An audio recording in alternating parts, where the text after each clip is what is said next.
बिस्मिल्लाहिर्रहमानिर्रहीम। अस्सलाम वालेकुम। क्या हाल चाल है? मेरी तरफ सब ठीक ठाक होंगे, मैं भी ठीक हूँ। सबको मेरी तरफ से ईद मुबारक। जो बेटियाँ बेटे बहन भाई जो देखते हैं मेरी वीडियो, सबको ईद मुबारक मेरी तरफ से।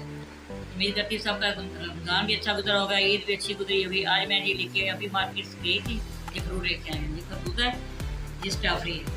मैंने आपको एक दुआ बतानी है। खरबूजा काटे हैं, तरबूज काटे हैं, जो भी काटे हैं आप ये बिस्मिल्लाहिर्रहमानिर्रहीम फाज़ा वक़ुआ वमा कादू यफ़अलून, ये आपने पढ़ के ऊपर दम कर लेना है। आपने फिर उसको काट के खाना है।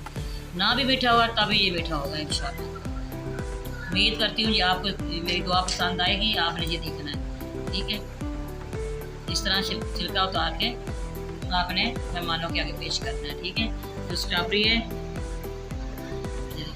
स्ट्रॉबेरी का जो पिछला वाला हिस्सा है ये आपने उतार लेना है, ठीक है।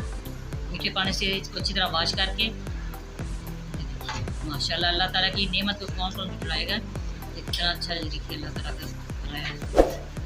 हमारी वीडियो पसंद है, आपने लाइक भी करना है, शेयर भी करना है, बेल लाइक भी करना। हमारी हर आने वाली वीडियो आप तक पहुँचे तो याद रखना। अल्लाह